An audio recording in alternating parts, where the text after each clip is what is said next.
DJ and technology में। मैं हूं तुषार और आज हम बात करने वाले हैं हेडरूम के बारे में।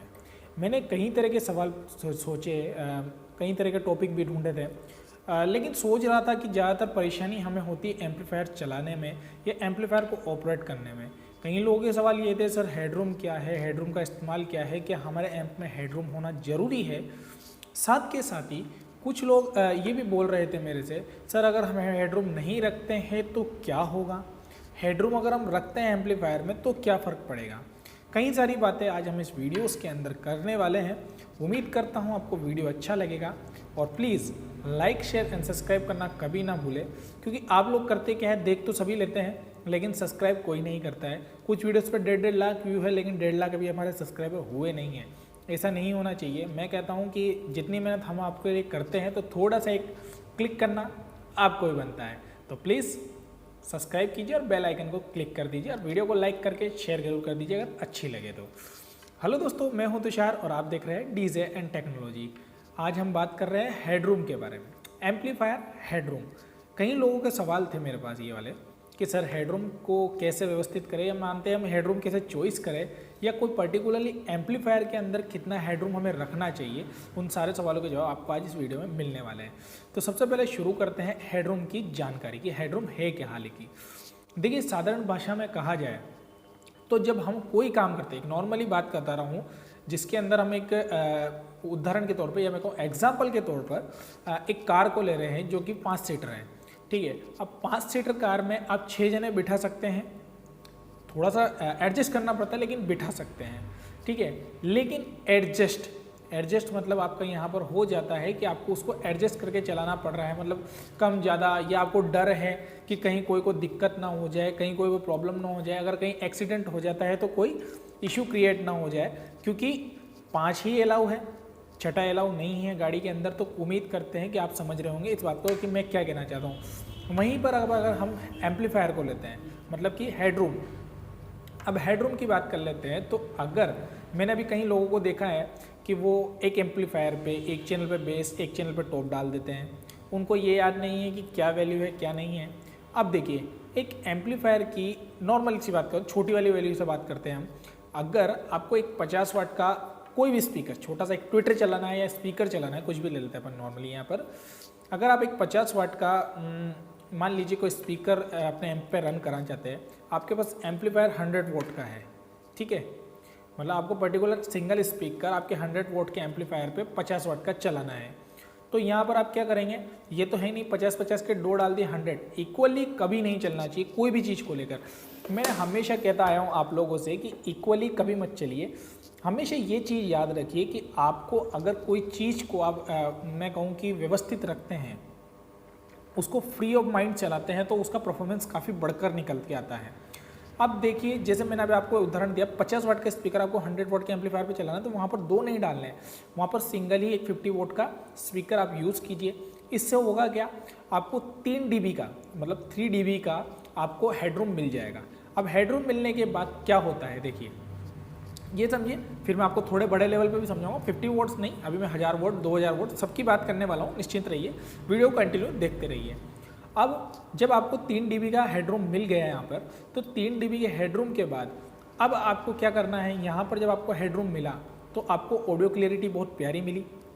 उसके बाद आपका एम्पलीफायर हीटअप पे नहीं गया। उसके बाद तीसरा फायदा आपको ये हुआ कि आपका स्पीकर भी डिस्ट्रॉय नहीं हुआ और आपका एम्पलीफायर भी डिस्ट्रॉय होने के चांसेस बिल्कुल 0% हो चुके हैं।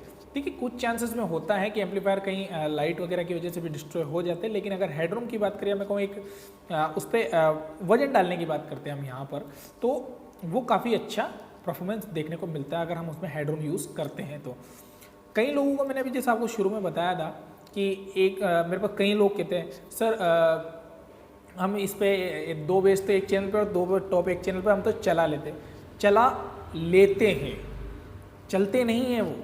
चला लेना और चलना दोनों ही अलग अलग बात है। चला लेते हैं, काम चल रहा है मतलब ठीक है, व्यवस्थित है। लेकिन अब बात करते हैं हम, आपने कभी देखा होगा कि जैसे कि मान लीजिए कि एक स्पीकर को एक अतिरिक्त शक्ति, मतलब कि एक्स्ट्रा पावर दी जा रही है। एक्स्ट्रा पावर अगर हम दे रहे हैं यहाँ पर, तो वो क्या होगा, डिस्ट्रॉय हो जाएगा। ठीक है, लेकिन उसी को अगर हम पर्टिकुलरली एक इक्वली लेवल से अगर हम डिसाइड करते हैं, जैसे मान लीजिए मैं आपको एक उदाहरण के तौर पर बताता हूँ, अगर आपके स्पीकर का RMS वैल्यू 1000 वॉट है, ठीक है, तो आपको इसके लिए एम्पलीफायर कैसे चॉइस करना है। देखिए, अगर आपके स्पीकर का वोल्टेज 1000 RMS है तो आप इसका स्पीकर कैसे चॉइस करेंगे, आपको सॉरी एम्पलीफायर कैसे चॉइस करेंगे, मैंने गलती से निकल गया, माफ़ी चाहूँगा, ठीक है। तो एम्पलीफायर आप कैसे चॉइस करेंगे इसका, आपको ऐसे चॉइस करना है इसका एम्पलीफायर कि आप पर्टिकुलरली कोई भी एक स्पीकर 1000 वोट RMS वैल्यू, ठीक है, तो आप जो एम्पलीफायर सजेस्ट करता हूँ मैं, उसके लिए आप कम से कम 1200 वाट पर चैनल आपका आउटपुट देता हो, तब जाकर आप उस स्पीकर को उस एम्पलीफायर पर रन करा। वो 200 से 300 वाट का हेडरूम लेकर चलना हो तो काफ़ी अच्छा मानता हूँ, नहीं तो आप 200 वाट 150 वोट इतना लेकर चलिए, थोड़ा सा क्या है सफिशिएंट है। देखिए मैं आपको एक और बात बता देता हूँ, कोई भी चीज़ को देखिए, जैसे कि कोई भी चीज़ है, अगर हम किसी चीज़ को तेज़ी से धक्का मारते हैं तो उसका कुछ ना कुछ सामान टूट जाता है। ये उम्मीद करते हैं आप, या मैं कहूँगा समझ जाएंगे इस बात को कि अगर हम किसी मोटरसाइकिल पे जा रहे हैं या किसी साइकिल पे भी जा रहे हैं, तो अगर साइकिल हमारी स्पीड में है, ब्रेक नहीं लगता है एकदम, कभी भी नहीं लगता, आप सब समझते हैं इस चीज़ को, ठीक है। लेकिन अब क्या होगा, जब उसका ब्रेक नहीं लगेगा तो कहीं ना कहीं ठुकेगी तो सामने वाले को भी नुकसान होगा और हमें भी नुकसान होगा, दोनों ही चीज़ें हैं। तो सामने वाला इसमें कौन था, स्पीकर, और हम कौन थे यहाँ पर, एम्पलीफायर, ठीक है। मतलब एम्पलीफायर ने स्पीकर को पुश किया, किस गति से, मतलब नॉन स्टॉप गति से, वो लेवल पे चल रहे हैं दोनों, उनको न तो एम्पलीफायर का दिमाग काम कर पा रहा है, ना स्पीकर वोल्टेज समझ पा रहा है कि मैं क्या ले रहा हूँ, मैं क्या कर रहा हूँ, क्या बजा पा रहा हूँ। अब यहाँ पर बात आती क्वालिटी कॉम्प्रोमाइज़ की। अगर आप हेडरूम लेके चलते हैं तो आपको एक बहुत ही बेहतर क्वालिटी देखने को यहाँ पर मिल जाती है, लेकिन अगर आप यहाँ पर हेडरूम लेके नहीं चलते तो आपको कहीं सारे डिस्टोरेशन लेवल आपको देखने को मिलते हैं, कहीं से सरसराहट मिलती है, कहीं से आपको कहीं सारी समस्या होती है। साथ के साथ एक और चीज़ बताता हूँ, अगर आप किसी एम्पलीफायर को या मैं कहूँ स्पीकर को एक फ्री माइंडली ऑपरेट करते हैं तो आपको विसिल की समस्या भी कम से कम देखने को मिलती है। अगर आप चाहे तो ये ट्राई करके देख सकते हैं, मैंने ट्राई करा हुआ है हालांकि, तो मेरा तो सक्सेस गया है, लेकिन अब आप लोग पे ट्राई करने की बारी है, क्योंकि जानकारी देना मेरा हमेशा उद्देश्य रहा है कि मैं आपको हमेशा वही जानकारी देता हूँ जो मैं प्रैक्टिकली यूज़ कर चुका हूँ। अब देखिए एक बात और कर देते हैं यहाँ पर, अगर मैं यहाँ देखता हूँ कि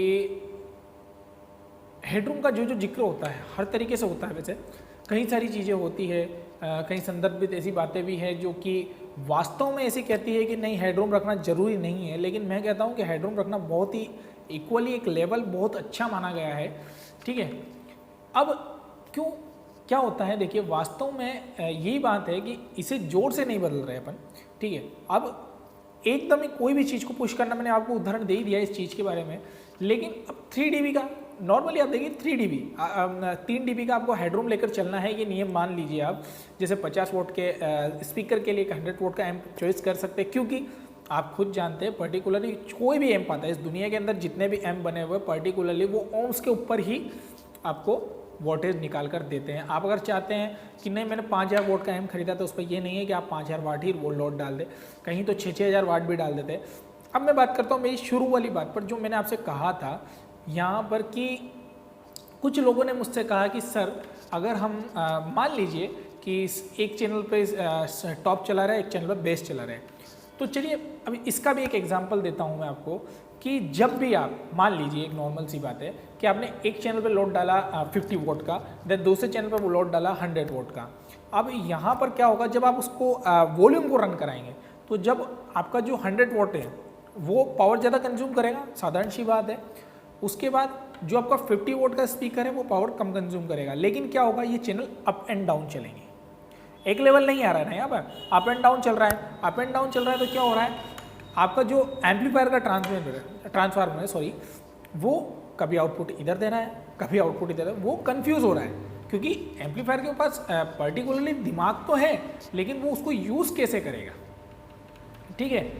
अब इसके बाद एक चीज़ और बात कर लेते हैं हम यहाँ पर, जैसे कि आपने देखा होगा क्लिपिंग बहुत बड़ी समस्या सबके साथ, सर रेड क्लिप आ जाता है, रेड क्लिप आ जाता है। रेड क्लिप आने के कारण मैंने पहले वीडियो में बता चुका हूँ कहीं सारी में, लेकिन इसमें ही बता देता हूँ कि हेडरूम भी एक रेड क्लिप आने का बहुत ही बड़ा कारण है, ठीक है। इसके बाद अगर हम देखते हैं कि अगर आपका रेड क्लिप आ रहा है तो आपने देखा होगा कि आपकी कोयल पिघल सी जाती है, या फिर मैं कहूँ जल जाती है, या इसके तार चिपक जाते हैं, या फिर वो जाम हो जाती है। ठीक है, तो उसके बाद आपको क्या करना पड़ता है, या तो आपको पूरा का स्पीकर रिकॉन लगाना पड़ता है, आपको रिकॉन किट करवानी पड़ती है उसमें, वरना पर्टिकुलरली ज़्यादातर केसों में कोयल चेंज हो जाती है, लेकिन आपकी क्वालिटी ख़त्म हो चुकी होती है वहाँ पर। हेडरूम के मायने यहाँ पर यही है, अगर एम्पलीफायर फ्री चल रहा है तो उसको लोड देने की जरूरत नहीं है। देखिए क्या होता है, एम्पलीफायर के अंदर एक इन्वर्टर सप्लाई लगी होती है, सभी को जानते हैं, साधारण सी बात है, कोई ज़्यादा बड़ी थ्योरी नहीं है इस चीज़ की। लेकिन जब उसके अंदर जो कुंडली बनी हुई है, मतलब कि जो वायरिंग है या जो भी ट्रांसफार्मर, हमारे जो पावर सप्लाई की कुंडली बन रही है, मतलब कि जो सप्लाई जा रही है, जैसे ट्रांसफार्मर से टीआर पर जा रही है, टीआर से मॉसफेट पर जा रही है, मॉसफेट से आपके यूनिट पर जा रही है, यूनिट से आपसे ऑडियो आउट हो रहा है ऑडियो प्लेट के थ्रू। ये सारी जो कुंडली है, मतलब कि इसको कुंडली इसलिए बोल रहा हूँ मैं यहाँ पर, क्योंकि कुंडली भी इसी तरह से काम करती है कि आपका कौन सा ग्रह कहाँ बैठा हुआ है और वो किस पर परछाई डाल रहा है या किसके साथ वर्क कर रहा है। यहाँ पर मैं कोई ज्योतिष नहीं हूँ, मजाक की बात थी, एक छोटा सा एग्जाम्पल दिया था मैंने इसके कारण में, और कुछ भी नहीं है।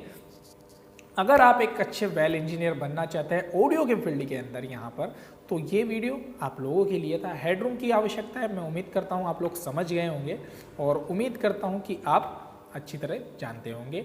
और मैं कहूँगा कि अगर कोई करेक्शन हो तो प्लीज़ कमेंट करके ज़रूर बताइएगा। अगर कोई आपका सवाल हो तो भी कमेंट सेक्शन में बता दीजिएगा मुझे। उम्मीद करता हूँ आपकी सॉल्यूशन हर चीज़ का मैं वैसे देता रहता हूँ और हमेशा आगे भी देता रहूँगा, ये वादा है। तो जय हिंद, जय भारत, और लाइक शेयर और सब्सक्राइब करना ना भूलें, क्योंकि आप लोग हमेशा भूल जाते हैं और ये गलती इस बार नहीं चाहिए।